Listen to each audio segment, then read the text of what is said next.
to another episode of Ignite Your Power, the Kathy Mou podcast. Today, I am so honored and excited to have a woman who has such an incredible story. It is one of unimaginable hardship, resilience, and ultimately empowerment. Julie Barth is a writer, mother of six, trauma survivor, and founder of the Colin James Barth Outreach, a nonprofit dedicated to supporting women-led households in crisis. Julie's memoir, Notes from a BlackBerry, is a deeply moving account of love, loss, and survival. She has walked a path that so many women can relate to, caring for a child with special needs, losing a spouse to cancer, and later enduring years of financial and emotional abuse in a toxic marriage.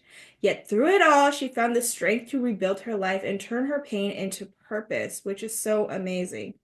So, in this episode, we'll explore Julie's journey from the weight of caregiving and grief to recognizing the red flags of an unhealthy relationship and ultimately reclaiming her power. She'll share insights on resilience, the misconceptions of grief, and the first steps women can take when they feel trapped in difficult circumstances. So, if you've ever faced loss, felt stuck in a toxic situation, or wondered how to turn your struggles into strength, this conversation is for you. Julie's story is a testament to the fact that healing is possible, freedom is within reach, and life after trauma can be even more beautiful than before. So let's dive in and say hi to Julie. Hi. Sorry for I the long intro. But no, you're just you're good. amazing.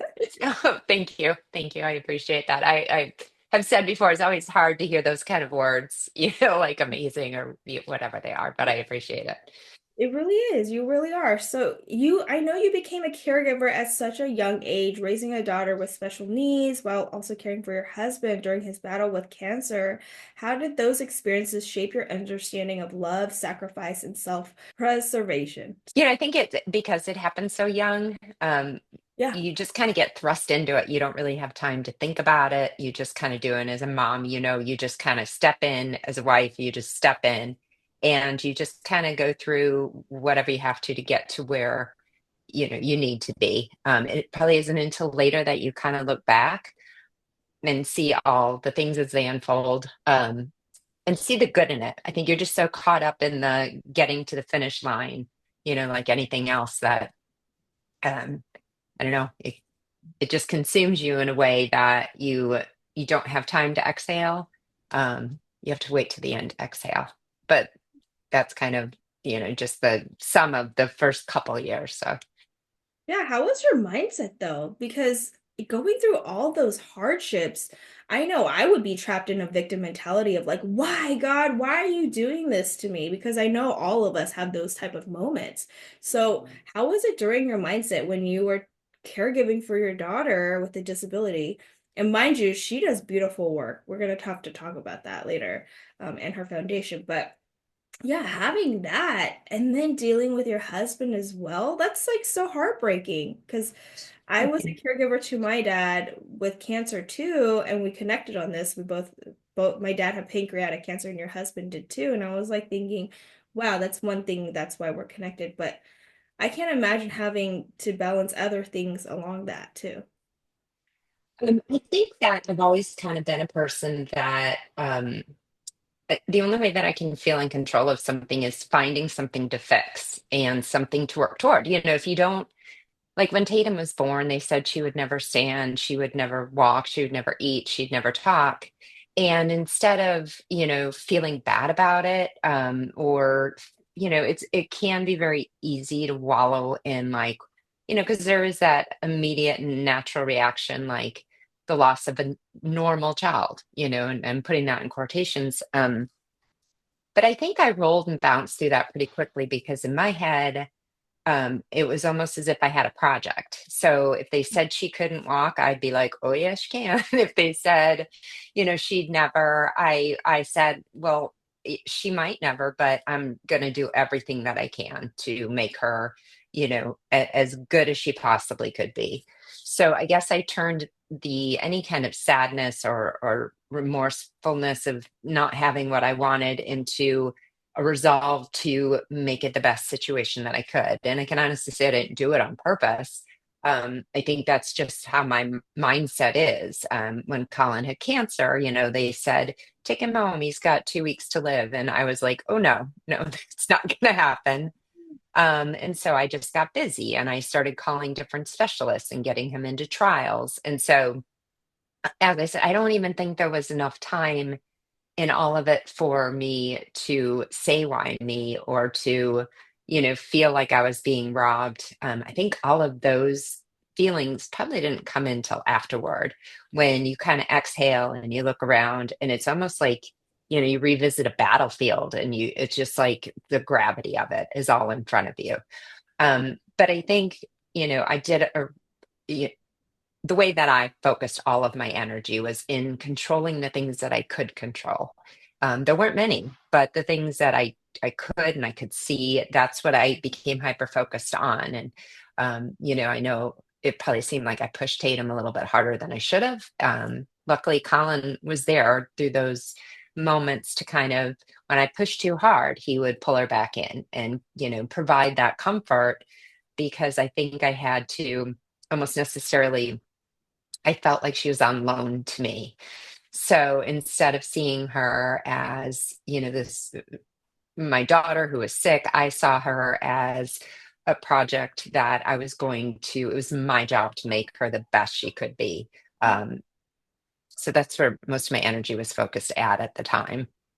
Oh, thank you for sharing that. I love how you had that mindset of like, taking certain situations and being positive and seeing how you're going to make it the best that you can with and under the control or circumstances that you have.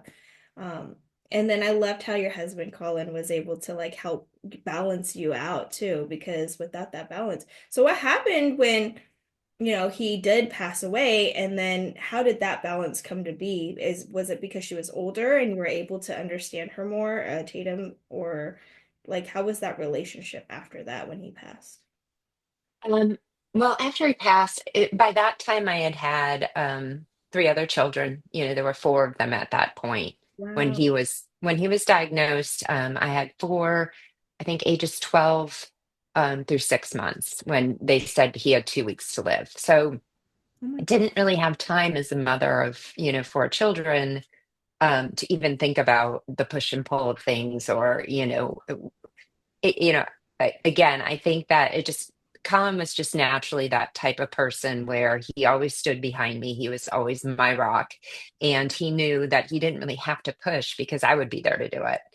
Um, and at the same respect, when I was pushing too hard, he was able to kind of provide that buffer. So when he was gone, luckily, I think Tatum was probably more on her own. She had acquired those skills. I was raising other children, so I don't know that the primary focus was on Tatum, but there was a part of me that really had to let go of that wall that I had built up to her. I didn't want to like become close to her. I didn't want to have those feelings because if I did and something happened to her, then that would have felt devastating to me. So I think when she was real little, because, from day one, even when I got pregnant, she wasn't supposed to be here. She wasn't supposed to, live. And then she passed, she died in front of me probably 4 or 5 times. So it was just easier for me to make her an object. Not that I didn't love her with, I still do. But there was that certain distance that I necessarily had to put between the two of us that after Colin was gone, that took a lot of melting. And then she actually ended up getting cancer when she was 13. Oh my So it was like completely unrelated to the primordial dwarfism she had. But it was kind of like the second go round. And I think that time I had a harder time, with God or powers or whatever was going on. Like, really, we're going to do this again. That's when I think more of the, you know, anger, the frustration, just the, again, battle scars that were getting ripped back open again. That was harder, I think, than because there had been a couple of years of just, relative quiet, although, relative in my world is, Yeah. you know, Totally get it. but so yeah, that was the part I think that was it was hard to, and I still have those barriers with her and I try not to. But there has to be this certain level of callousness that you built up to protect yourself. Yeah. So what like self-love and self-care things that you do for yourself because you're handling so much. And how do you have time for yourself? You have four children, you have one, with an that needs more care and time out of you. And then at that time as well, when you had to help your husband with cancer, like how are you balancing all of this? Because I'm just like a mother of one and I can't even balance my household. I was like, it's a lot. Well, I was very blessed to have family in the area. I think that, it's funny because people would say to me, like, you need time to by yourself. And I was like, the last thing I need is time by myself because my children pulled me out of it. So even if it was hanging out with them where, typically as a mom, they start fighting and you're stressed out and you know, the time that I had with them was the joy that I had, whatever that was, because it distracted me from the gravity of everything else around me. So we had a basement and we were in the Midwest, and so it snows like 9 months a year.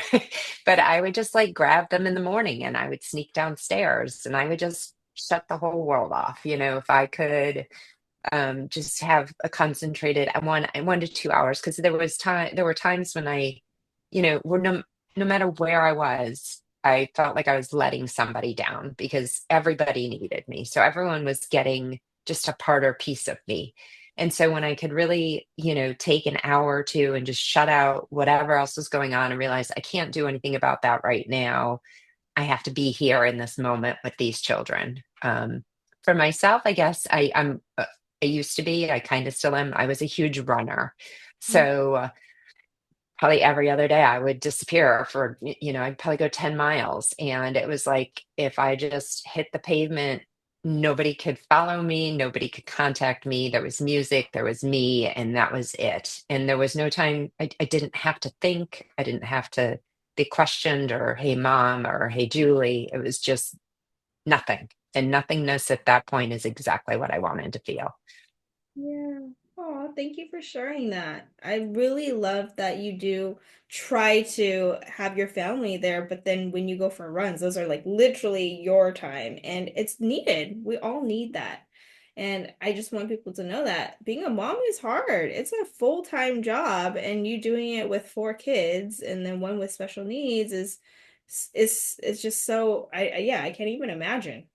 How are your kids? How are your three other kids with, your special needs? Like, are they super close? Like, do they help you out as well? Or, how is that dynamic?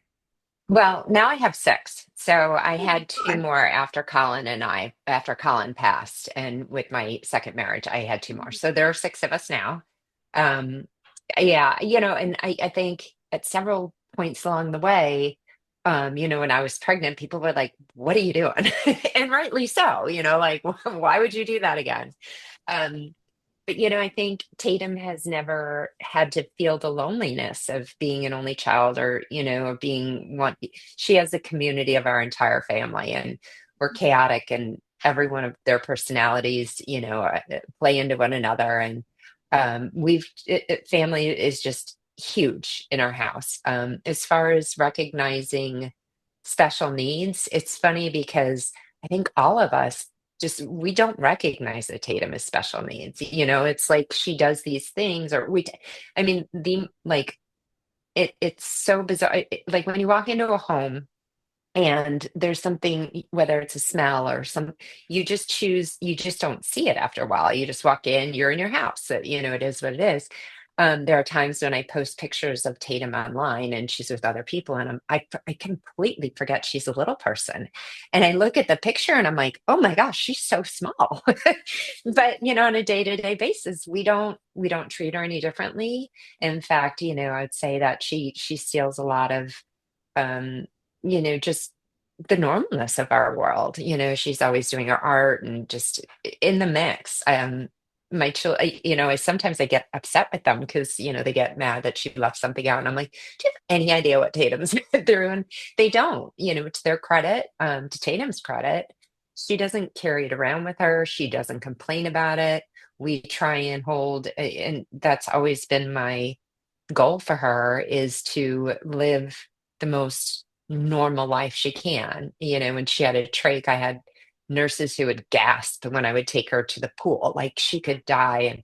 I mean, I guess looking back on it, yeah, but I always kind of felt like, why preserve a life if you won't allow a child to live it? So, I did as much as I could to put her into normal school. Sure, she wasn't, she probably needed a couple extra, assisting things that she didn't get, but I always felt like, I wanted to maximize what she wanted out of life. And what she has always wanted is to be social, to be a part of something, if she can't make change to get on the bus, something's got to give. And I always wanted whatever it is she wanted to do to really, make her feel fulfilled. And it has. And she's taught herself art.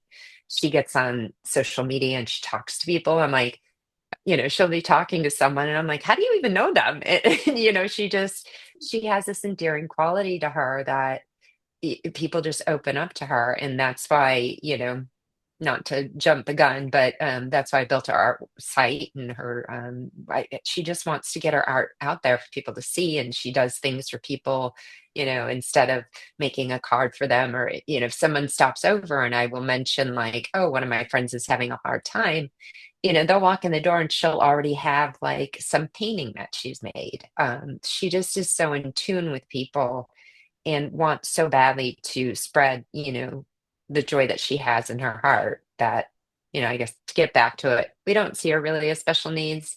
Not that she doesn't need accommodations, but they just seem to, all my kids need accommodations. So we don't really differentiate between her and the rest of the crew. So Yeah. Oh, thank you for actually explaining it because from people that don't understand this, we don't see it, but it does make sense. Like everything's very normal. That's how your household is. And if you go somewhere else and you're just like, oh, okay, like every household has their own normalcy. So but when you're explaining about Tatum, it's so beautiful. I feel like she's like a piece of you, like where she's so powerful and endearing, like being able to just keep going with all the circumstances that is like thrown your guys' way. You just make life and live life to the fullest, which is so beautiful. Like, thank you. wow, like nothing's a limitation. Like you guys literally have to go through the biggest hardships, but yet you're still able to live life. And a lot of us have so much abundance or everything that we have, our health, everything, and yet we take life for granted. And I'm looking and reflecting right now. I'm like, whoa, what is my life? Like, I need to be having that mindset, right? It's all about mindset, really. And how do you take it? How do you live it? And I love how you're letting Tatum try to live as normal a life as she really wants to be, right? Like she wants to live this normal life, which is beautiful. Yeah, let's talk about her artwork. I love you had or you showed me a website, her website, and then she has a nonprofit. So if you could tell me a little bit more about that or the listeners so they can go check it out. I love her work. It's really beautiful. It's really cool. Thank you. Yeah, and it's one of those things where she started drawing, and I would see things, and I was like, "Oh, that's pretty good." And then, like, it just kept getting better and better. And like I said, she was getting on social media without me even knowing, and she was like posting things, and people were like, "Oh, I want to buy that from you," or she brought me her phone, and she was like, "Oh, this podcaster called me out in their video," and I was like, "How are you even doing this?" So she's had some health scares. Like I said, she had cancer and she just, she's had, I lost track, 50 some surgeries. She had a right side torso bone and legs grafted.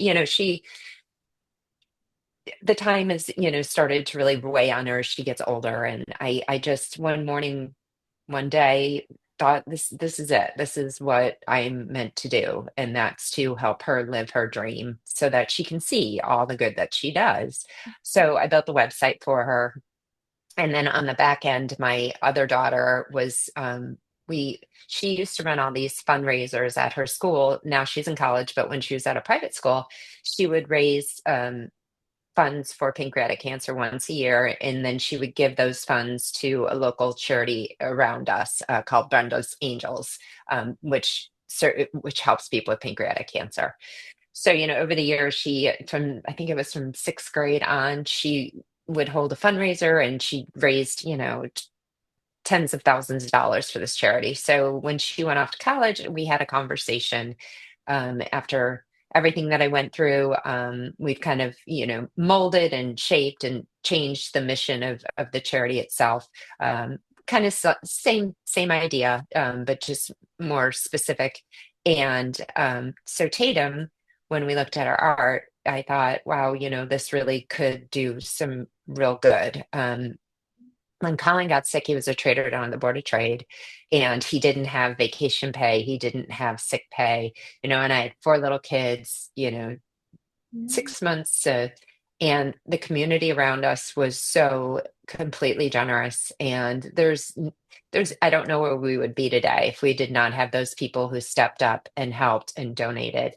So it's always kind of been my dream, and Piper's along with me, to give back in the way that people gave to us. So the thought behind Tatum's art is that the proceeds, a portion of the sales, go to fund the CJB Outreach, which is the organization that we formed. So it's kind of like a roundabout thing.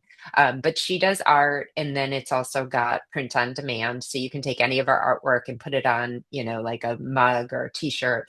And she also does special requests. So she's really good at like drawing animals.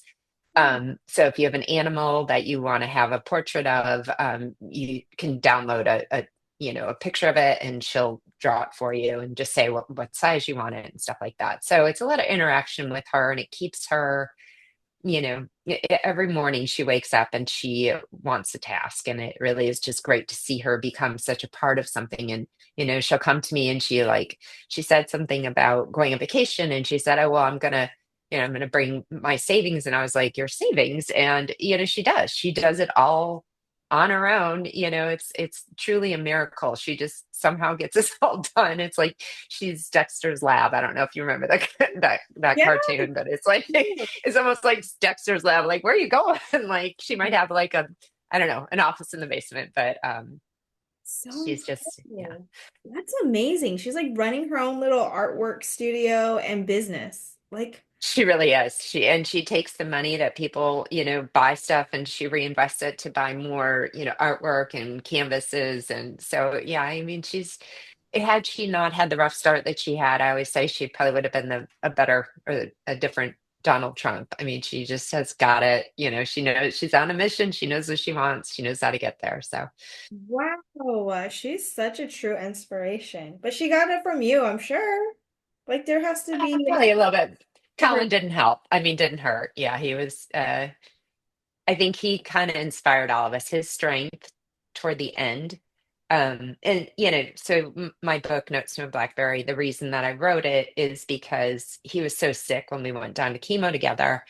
And, I had envisioned it to be, oh, we're going to have these great talks, because we had been best friends. Like, I never remembered a time when Colin wasn't in my life. I'd known him since sixth grade. We went to the sixth grade fun fair together, but it didn't work out that way. We would get there and he would just be so sick. And Tatum had just had surgery to remove her trach. And so I was telling of her struggles, and I had a BlackBerry, and I would write her story, and then I would email it back to myself. And then I pieced all the emails together. And at a certain point, it started becoming real time. So it was, telling of what he was going through. And I'll be honest with you, at the time, I wasn't a writer. I was a stay-at-home mom. I had a, education and everything, but I never wrote it to, put it out into the universe. But more so, I wrote it because I wanted myself and my family to remember how hard Colin fought and how much he wanted to stay. And, you know, it was only supposed to be here 2 weeks. He ended up living 16 months. Like, he was not going. He was a fighter, and he was going to fight every last minute of it. So um, that was the story. That was the reason behind the book itself. Not that it was just really his courage. I wanted people, because you know this. No one can really understand what chemo, what cancer, what being privy to that world is like. If someone had come to me when it all started, and gave me a glimpse of everything that I would have to endure and watch and be a part of and not be able to help with, it's unimaginable. So I think that I always I felt this duty for people that hadn't gone through it or didn't really know, to really get a glimpse of truly how life affirming it is, how challenging it is, and the struggles and the courage of people in their final hours is just something. It truly is miraculous the way he kept just picking up and going because he just didn't want to go, you know? Yes.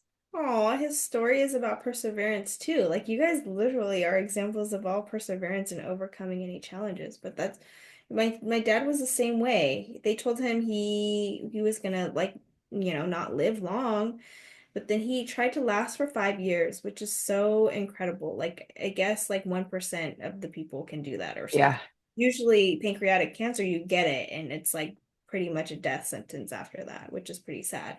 Um, but wow, I can't believe Colin's a fighter too. That's beautiful. yeah, Yeah. yeah. And And you know that like those, I know that there are people that have read the book and they see it is sad, but those moments of like true joy and memories, and like that's what life is. You have to kind of dissect everything that's going on to see the sheer beauty in it. I mean, there are so many moments that I'm so glad I wrote down because I would have forgotten. You go, and you put things away and you forget about them. And um, even when I read the book, there were so many moments that I'm so glad I wrote down because I would have forgotten them. And in those small moments is really where, you know, there's so much life to be found in the midst of all the carnage. yeah, and then I feel like even on those last moments, you really fully live with those people because you don't take those little moments for granted, like you actually bask in the present moment, which a lot of us don't do. So what actually inspired you to put this book out into the world? Like what inspired you to want to do that finally?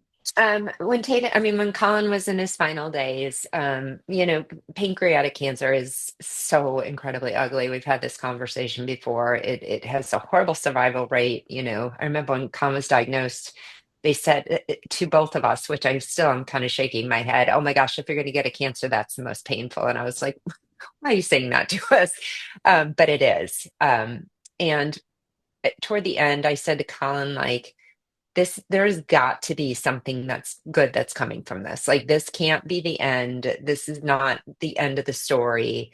I want people to know of your courage. I want something good to come from it because when you're faced with, something that can look really, really horrible and can make you stuck and feeling sorry for yourself, the only way to really turn that situation around is to find out how you can make it purposeful and meaningful. And that's what the book is. That's what Tatum's art is, and that's what the charity is. It's all, so many good things came at such a horrible time, but if I can take those gifts that everybody gave to me, the courage that Colin showed the world, and put them out there to, for a purpose and to do good, then that makes it all seem worthwhile. And then it's, not, because I think you can get caught up in the senselessness of suffering and dying. Like, why are we here if we're just going to end up gone, and we're going to suffer before we go? And that's really I struggled with it after Colin died. And that I think it, retrospect, I'm almost 2 decades out, I think that's what it's all about. It's about finding the humanity in the smaller moments and realizing that that's not what it's about. It's not about the end. There is no end if you keep it alive, but it's in keeping it alive that makes it not senseless. Yeah, thank you for sharing that. That's so true. Like, see, again, that's the mindset that you have. Like, even though it was so hard, you were grieving, but you're still able to move on and just keep pushing. But even with all of that, you still had some more hardships, right? So you just overcame an immense loss, and then I don't know how it led you into your second marriage, but through your second marriage brought like a different kind of hardship of like emotional and financial abuse, right? So can you tell us a little bit about that experience and what you've learned after that? Sure. It wasn't so much financial, but it definitely was emotional. My foundation helps with financial, because that's part of the reason why women get stuck. But I think it was what we talked about, kicking the can. It's great. Kicking the can is how we all survive. It's how we get through trauma. The brain numbs you to things. It's almost like you're in the middle of a marathon. You hurt your ankle. You don't even know because you just got to get to the end. And I think that's how the brain operates on trauma. But, after I lost him, there were so many mixed feelings I had. I don't, survivor's guilt in my head before I looked at all of this really meant, I thought it was about being in the Twin Towers and one person makes it up the stairs and, you trip or someone else doesn't. And it's a life or death situation. And for me, it was, those final days with Colin, lying to him and saying, like, oh, yeah, we're going to treatment, knowing that we weren't.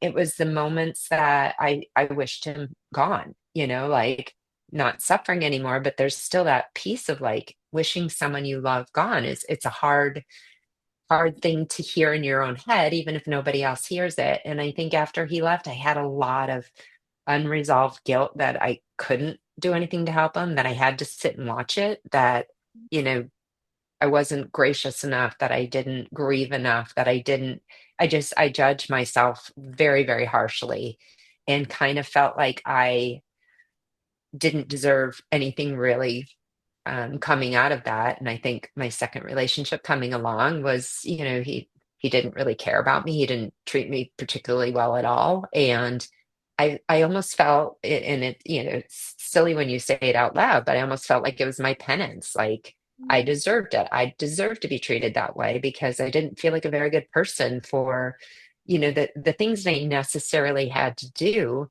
didn't feel necessary at that time. They felt like I let people down. They felt like I was, I didn't save the person I could. So it was kind of the perfect storm to walk into a relationship with somebody who didn't want me to talk. He didn't want to ask me questions. He didn't care how I felt, which at the time was very refreshing because everyone else was saying, "Oh, you need to process this. You need to," and I was kind of like, "Nope, don't want to do that." So when he came along, I think it was so easy in my head to I'm just going to pack all of this up and I'm going to move and I'm going to leave Julie Barth behind and I'm just going to be someone else. And that felt so freeing, I'm just not going to acknowledge 12 years of my life. It was horrible. Tatum's fine now. We're just going to move on and I'm going to get out of my surroundings and I will just necessarily forget about all of it. But it obviously didn't happen that way. Um, so that was the second part, and of all of it. Yeah, so after figuring out, like you had to put your own, like Julie Barth aside for the 12 years, you knew that you had to come back and face those things, right? Was that really Yeah. hard to face it? What did you do to face those things? Like, Yeah, I think it was that I danced, and I think everybody around me could see that I was just like constantly so hyper focused on things that just seemed so ridiculous to the outside world because if I wasn't, then I would have to deal with all this other stuff. Mhm. Um, it did. It took a lot of unpacking. There's one situation that really kind of sums up how I felt it all went down. Like when I moved, I had a bin full of, Colin's memorabilia and photos and, just the very important stuff of our lives, our wedding photo. And I put it in a really nice plastic bin and I shut it and I put it in the basement because it was safe there. It couldn't hurt me. It couldn't get damaged. It was perfect in its little casing. And I just always assumed it couldn't hurt me, it couldn't get hurt. It was fine. And one day we had a flood and I went down there and I had to pull everything out, and like just the opening up the wedding. I hadn't seen it in 12 years. And it was just that like instant rush of all of these memories and feelings and things that I had been working so hard not to acknowledge, that I had been trying so hard to push back, but they were it was like carrying around a backpack. So unpacking it was so hard, but it was also so like liberating. Working through all of those feelings of guilt and shame, and then the shame of being with somebody who was treating me badly, and worrying so much about what people thought. Those were all things that I had to like tackle really, really quick because I didn't really have the time. It was good. It was like a training boot camp, but it was not easy. Just as I had built up walls to Tatum when she was a baby, I had built up walls to protect myself from the heart, like all of the hurt and guilt and feelings of losing Colin. Um, and then the distractions were, you know, right in my face. I had to come to Jesus moment. And that was hard, but it was good. And I am a completely different, calmer, much more resolved person than I think I have ever been because I'm done dancing away from things. I'm done not acknowledging or, making excuses for or excusing. You know, the only way that you can truly live in the moment is to tackle what's bothering you, get past it, and get beyond it. Yes, that is like such a really, really, really good tip because honestly, the more you dance around certain things, like the more, trauma or whatever is going to be around you or anxiousness or something, that negativity will still carry on until you really resolve it. And I know it's scary. It's scary to face those things, but you have to be brave enough to tackle it. And once you do, you're going to turn into the better version of yourself. Like what you say, you're calmer, you're like, that's the best thing that ever happened for you. And, how did you get that courage to do it? You just did it? Or you're just like, "Ah, I'm just so over it. I'm just going to do it now." Like sometimes you just keep Yeah. avoiding it so much, you're just like, finally, okay, fine, I'll just do it. Well, when the marriage ended, he came for me and he made up a whole bunch of lies about what had been going on in the house. And I was forced to really put my entire world out there. There were a lot of things I didn't want people to know that went on in our home. So I think I stayed in the marriage a lot longer than I would have out of another set of, shame and guilt. I have one son and I have two sons. One in particular who really, if there was one person that was always kind of shafted and hurt, he's very sensitive, he's very kind, and all he wanted was a dad. And if anyone really was hurt by me dancing and excusing and making things okay, I would say it was him. And I'd love to say that I just, put my big girl pants on and cared about me enough. But ultimately, when he came to me and he said, I don't know why you keep going back. He's threatened to kill you, he's threatened to kill me. And I've slept, with a knife to protect myself under my bed for years. And hearing that at that point, it was no longer about the shame of anything. As a mom, I knew I should have stood up sooner, but at that point, when he said it to me, and I was forced to hear it from his mouth Mhm. and sit with it and know that that was on me. I decided that I didn't care what came from it. I didn't care what I had to do, that that was the end. And, it- if I had to end up in a trailer and lose everything, then at least I would hopefully regain some of the dignity that I lost in just being, culpable to all of what went on. So, Well, thank you for being open and honest about that because I know it's even hard to share and like relive those things because it's truly like not the happiest moments of your life, but you are showing yourself resilience and how you are empowering yourself and good for your son for like letting you come to that realization because we do stay longer in relationships or whatever we're doing that's not good for us longer than we should. Like whatever yeah, the circumstance may be. It's because our mind's telling us something else. But you're so brave to just move on and be like, okay, I'm enough is enough, right? And then yeah, now you're living a much more peaceful life and where you're more fulfilled and you're doing all these amazing things with a lot of nonprofit organizations. So I know you started a foundation for your husband or right, the Colin James Barth Outreach for him as well. yes. I Oh. did. I did. We're still in its infancy, but the premise behind it is that when women in the United States get divorced, on average, their standard of living goes down about 44%. The average man's standard of living goes down about 10%. In cases where there is emotional, financial, or economic abuse, first of all, the courts don't even recognize emotional abuse as an abuse situation, which is crazy. So it's not like you can go to court and say, like, I've been emotionally abused. It's not a thing. But you put yourself into really, really horrible situations when you are emotionally abused because you don't protect yourself. You don't protect your finances, and you don't have the finances to protect your children because right out the gate, you have a retaining fee, and then you've got a guardian ad litem, and so there are all these expenses that you have to pay whether you have it or not. I don't, I was lucky enough to have the savings to do that. But, by the time you're done paying for all of these contested, that shouldn't even happen because the court system's broken, you're in poverty basically. And then you've got to, it takes the average woman almost a decade to break out of a divorce situation. And it shouldn't be that way. So, there are other charities that, help women that are fleeing homes, and they don't have any resources, and they're battered, and thank God there are those. I mean, I can't even imagine.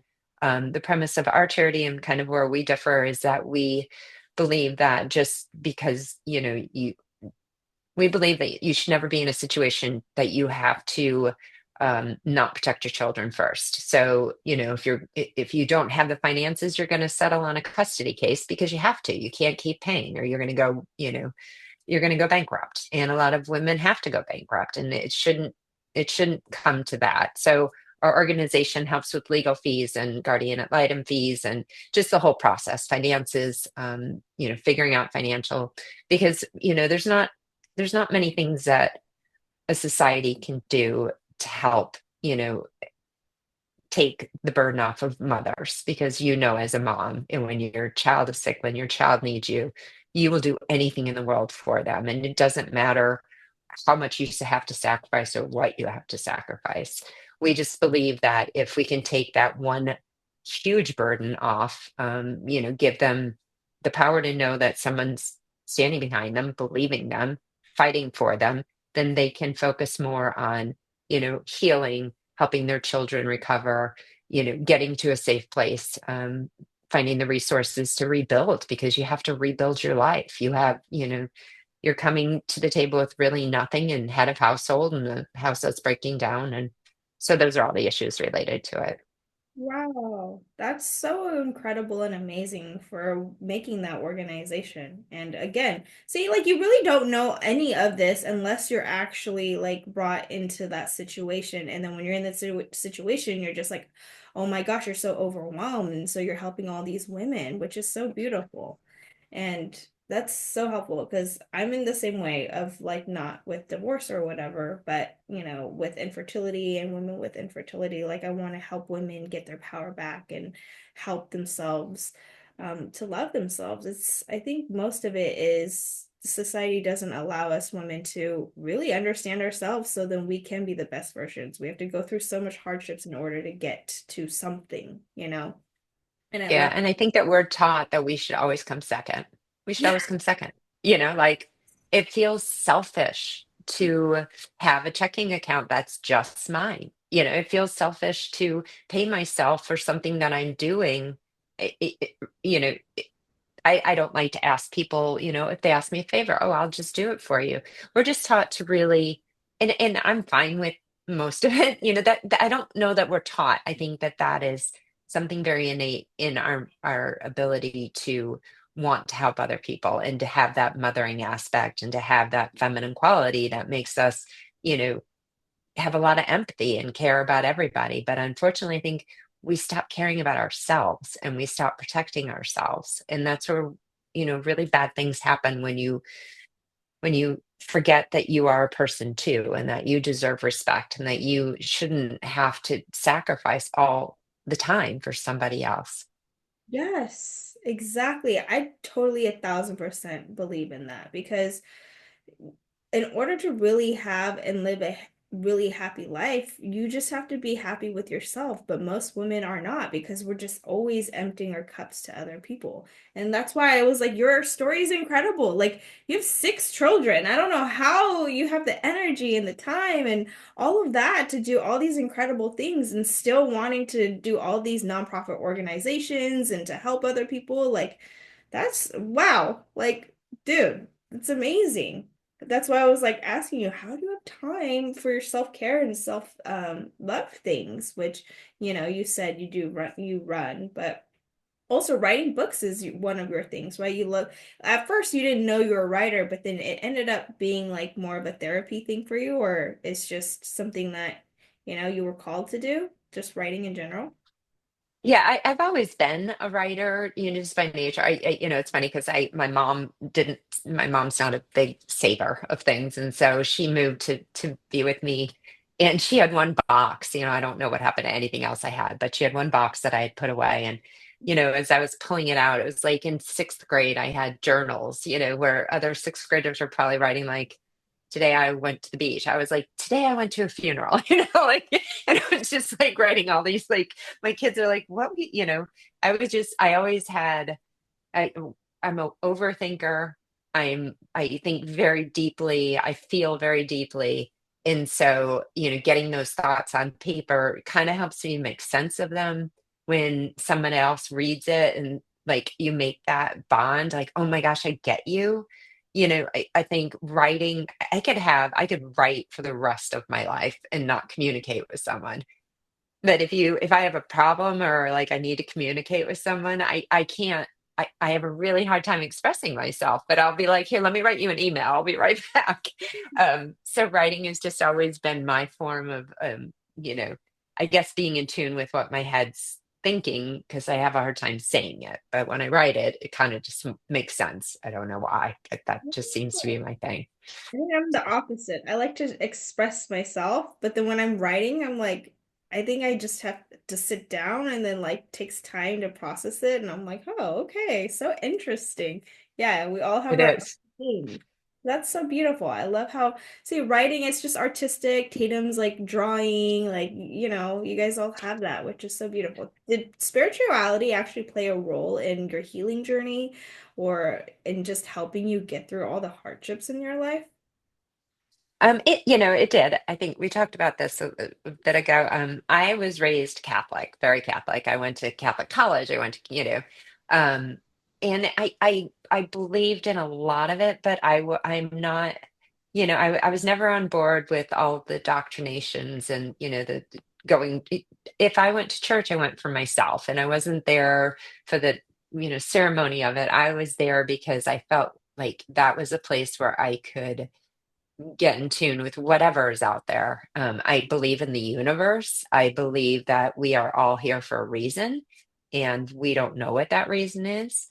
But there's just too many times in my life where I've been through something, and you have to get to the other side of it, and all of a sudden you're like, "That's why." I mean, we've all had that feeling, like whatever it was that was horrible when we were little, or something we had to get through, or some bad accident that happened in our head you get 5 years out, and all of a sudden it was like, oh, I had to go through that to be the person I am. I had to go through that to now do what I feel I need to do. And I think everybody has that in them, but I'm not sure it's a lot easier, as we were talking about, to ignore those things, to push them away, to say, nah, you know, but I think the universe talks to all of us and tells us what our purpose is. And it's really about listening and being open to it and really trying to figure out what purpose is here on earth. So spiritually, yes, I believe that we're all here. I don't know what our reason is, but I definitely feel like each one of us has a very special talent. Each one of us has something very special to lend to the world, and there's a reason why we're here. And I think sometimes if we just sit with it and examine things and listen, the world becomes a lot better place when you shut off the news and stop listening to negativity and just focus on what makes me happy and what makes those around me happy, because that's what we're all here for, is to find our own happiness and share joy with those around us.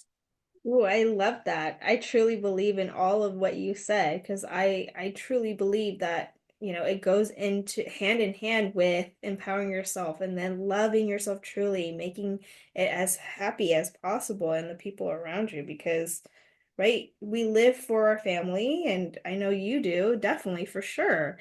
And we had so many hardships going through whatever we're going through, but you need that spirituality of like having that quiet time to really bond with God or what a universe, whatever you believe in, to really understand like what's the purpose, what's the lesson, yeah, why am I going through this? And we all have our own hardships. And yours is a lot. Your soul or the person that you wanted to come in this lifetime wanted a lot of life lessons. Like, oh, like you're Well, so I'm a resilient. Pisces. Oh, I what's said so I'm a Pisces. That's see? that's supposed to be your thing, yeah. That's So hilarious. See?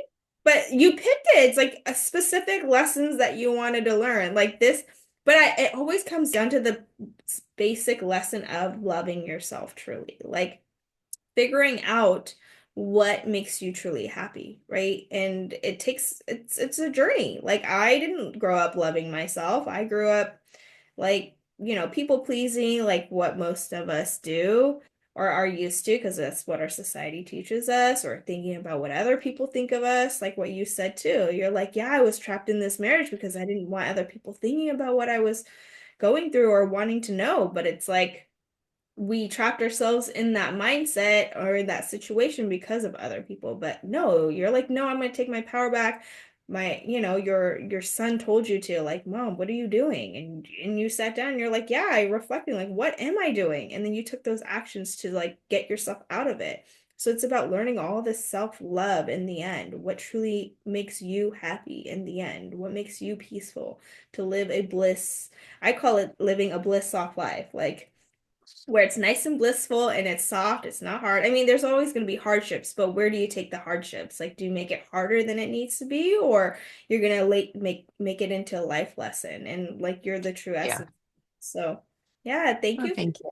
and sharing your story. Your like story literally shows so much resilience. Like you can't make an excuse after hearing this. Like if your heart life is so hard, it's like, dude, your life has been hard, but you're still so positive. So what are any last things that you want to tell the listeners before we end this? Yeah. Um, I think two things is that, like, there's always somebody that has it worse than you.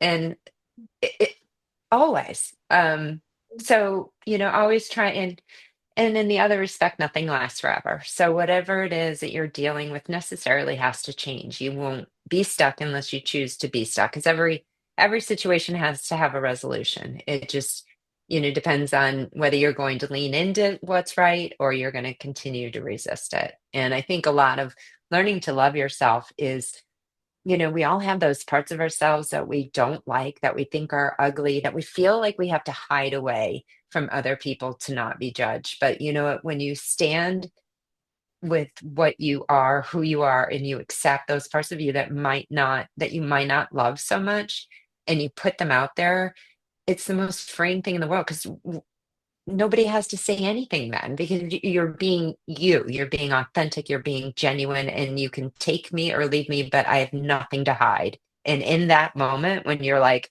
I'm not hiding who I am anymore, I'm going to be me through all situations and genuine to myself, it's like one of the most freeing states you can be in. Wow. Thank you for sharing that. I believe that. Yes, it is so true. Being authentically you. In the end, this is why I even started this podcast, Ignite Your Power, right? Like having you guys come here and be authentically you to show what, all the hardships that you come through or go through. And then showing people, okay, well, yes, I've been through all of this, but yeah, I'm still gonna have such a great outlook in life and just keep living and be the best version that you can be. And that's all we can do is be authentically us, which is so beautiful. Oh, thank you so much for today. Last but not least, though, where can the listeners learn more about you or your work? I have a website called juliebarthauthor.net that will bring you to links for the CJB Outreach, which is the charity, and Hope for Tate. It's Hope number four Tate, Tayt. But again, if you go to the Julie Barth author.net, it has links that link out to find out about the other avenues, my books, the charity, Tatum's art. It's kind of all just a round robin. So if you get one place, you'll be able to get to the rest of them. Thing. And so you make it easy on us. Thank you so much. I'll also put all your links in the show notes below so the listeners can access it much easier as well. Thank you so much for today, and it was such an honor to have you. Well, thank you. Thank you for having me.